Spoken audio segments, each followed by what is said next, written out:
Hello again. This is the last activity. I hope you've had a fun day.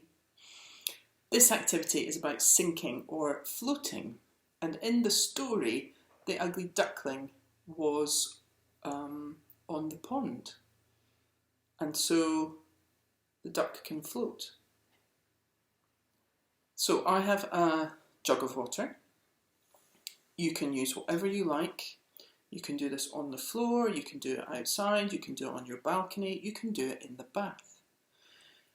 Your child could be in the bath and you could have a small container in the bath with them, or they could be in the bath having their bath and you could see what sinks or floats.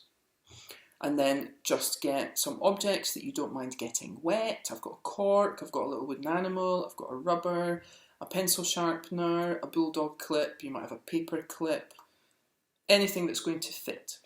So I am going to provide this for you that you can print at home, or you can just write it out on a bit of paper, or a whiteboard, or a chalkboard, whatever you like. So we've got a column for the objects that you're going to use.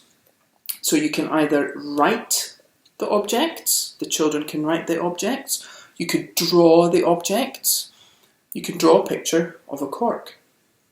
Or you could write cork. Okay, so you write your objects, and then in the second column, you will circle your prediction. You're going to hypothesize what's going to happen. You're going to look at your object. You're going to guess if you think this will sink or float.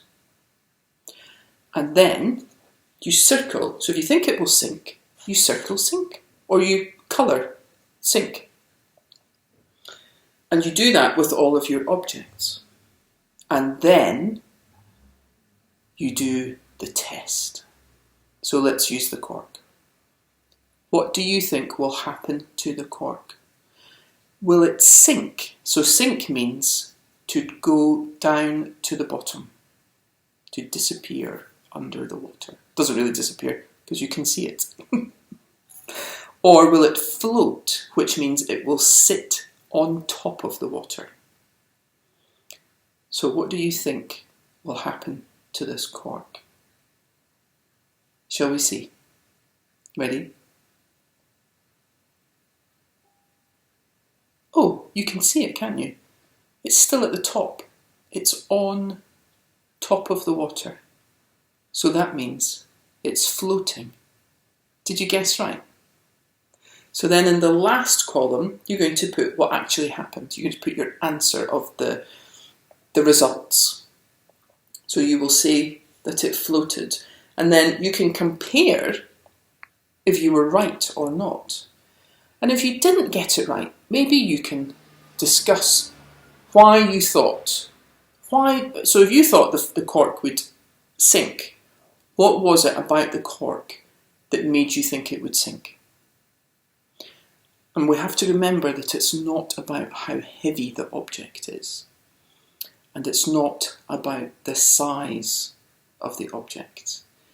It can be a bit tricky, and you don't have to get too complicated about it, but it is important that we don't focus on heavy things sink and light things float, because that is not always the case. So what will happen if I push the cork in? Then will it sink? So it's down at the bottom. Is it going to stay there? Let's see. Oh, did you see that? Almost stuck to my finger. Let's try again. Maybe my finger brought it up. Let's see. Ready? No, it does not want to stay down. It is floating. No doubt about it. So have a go and yeah, have fun.